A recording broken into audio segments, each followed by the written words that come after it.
आपण घातांक या टॉपिकवर बोलत होतो. रूल्समध्ये सांगताना मी तुम्हाला एका ठिकाणी सांगितलं होतं की ए गुणिले बीचं जर का तिसरा घात असेल, ठीक आहे, किंवा मग आपण एम घेतला होता तेव्हा एम असेल तर एचा पण एम वा घात असेल आणि बीचा पण एम वा घात असेल. ठीक आहे, सेम प्रोसिजर तुम्हाला भागाकारामध्ये पण फॉलो होते. ए आणि बीचा एम वा घात असेल तर एचा पण एम वा घात आहे आणि बीचा पण एम वा घात आहे.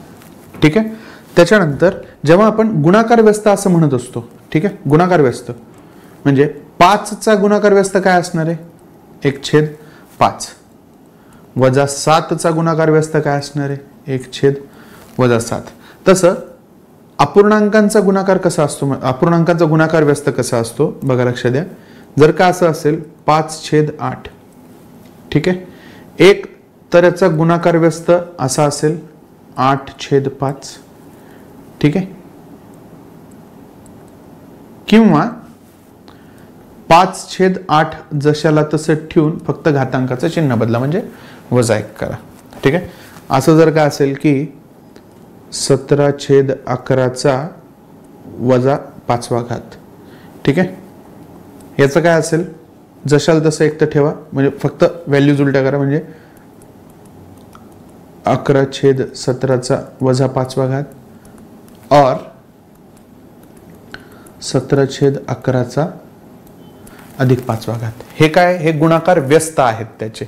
ठीक आहे, याचा गुणाकार व्यस्त असा असू शकतो आणि याचा गुणाकार व्यस्त हा असा असू शकतो. ठीक आहे, गुणाकार व्यस्त म्हणतो आपण, जे ही क्रिया आपण इथे दाखवली होती. ठीक आहे, या ठिकाणी आपण आता ह्याच टॉपिकवरचे थोडेसे गणित बघूयात.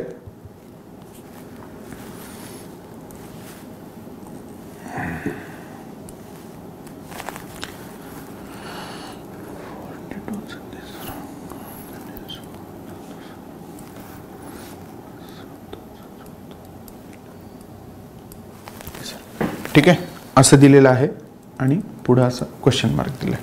ओके, हे 4 आहेत. आता लक्षात घ्या, त्यांनी काय दिले, 42 दिलेला आहे. 42 मला एवढंच लक्षात येते की 7 × 42 असं आपण करू शकतो. आणि तेच का 21 × 2 = 42 का नाही, तर तसं काही नाही, फक्त इथे 7 आणि 6 यांचा रेफरन्स त्यांनी ऑलरेडी दिलेला आहे आपल्याला क्वेश्चनमध्ये. ते काटाकाटी करा, तुम्ही काहीतरी करा, यासाठीच ते हिंट असतात त्या सगळ्या. ठीक आहे, ती मी हिंट ओळखली, 7 × 42 मी असं करून घेतलं. मग मी पुढच्या स्टेपमध्ये काय करेन, 7 × 6चा तिसरा घात गुणिले 16चा दुसरा. ठीक आहे, एकतर 16चा मी दुसरा घेऊ शकतो, नाही तर मग मी ठीक आहे त्याचं आपण नंतर बघूया, सध्या आपण याचं बघू. ठीक आहे, मी जर का हा 7 एक बाजूला काढला वेगळा आणि फक्त जर का एवढं ठेवलं, 7चा तिसरा घात गुणिले 7चा तिसरा घात, 6चा तिसरा घात इथे, 6चा तिसरा घात चालेल. यालाच आपण पुढे काय लिहू शकतो,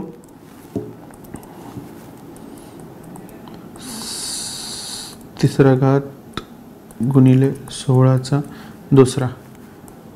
7 हा जशाला तसा येईल आणि मग इथे काय येईल, 7 × 6चा तिसरा घात. चालेल, असं केलेलं पण. ठीक आहे, हे ते कट होऊन जातील. मग उरलं काय, 16चा दुसरा छेदस्थानात 7.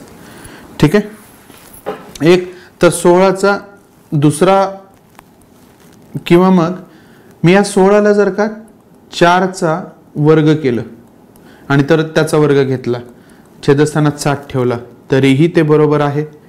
ठीक आहे, किंवा मग 4चा चौथा घात करून जरी खाली 7 दिलं तरी हे सगळं एकमेकांच्या बरोबरच आहे. ठीक आहे, एक आपण शेवटचं गणित बघूया पूर्ण घातांक या टॉपिकवर, म्हणजे तुम्हाला सगळ्याच गोष्टी क्लिअर होऊन जातील आणि सगळे व्हिडिओज बघून एकदा तुम्ही परत एकदा रिव्हिजन करूच शकता या गोष्टीची. आणि मग आपण नंतर टॉपिकच चेंज करूया. टॉपिक म्हणजे काय, बेसिक कॅल्क्युलेशन हे आपले संपून जातील. मग पुढच्या येणाऱ्या लेक्चरमध्ये मी आयोगाला आलेले फक्त सिम्प्लिफिकेशन व्हायचे, फक्त काही त्यांनी शाब्दिक मांडणीमध्ये गणित दिलेलं असतं आपल्याला फक्त ते ओळखून एका रेषेमध्ये मांडायचे आणि त्यांची बेरीज वजाबाकी एवढंच करून उत्तरं काढायची आहेत. असे काही आयोगाचे क्वेश्चन आहेत. प्रत्येक वर्षी एक तरी क्वेश्चन आयोग अशा टाईपचा विचारतोच. आपल्याला वाटताना फक्त ते गणित 3-4 लाईन मध्ये दिलेलं असतं, त्याच्यामध्ये फार मोठं वाटतं, पण बघायला गेलं तर अगदी साधं सरळ सोपं गणित असतं ते.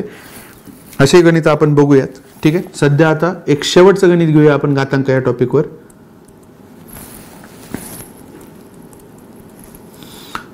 64चा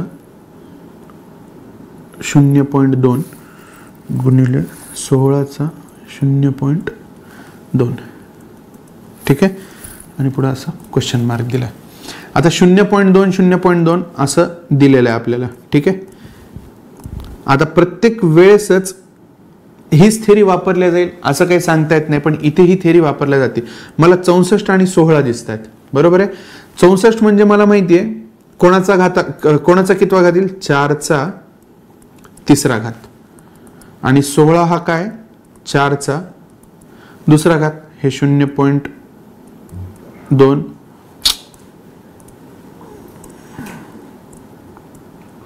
आणि हा 0.2 हे जशाल तसेच राहतील. ठीक आहे, मग आता काय येईल, 4चा 0.6 गुणिले 4चा 0.4. ठीक आहे, पॉईंटमध्ये गुणाकार केला आपण.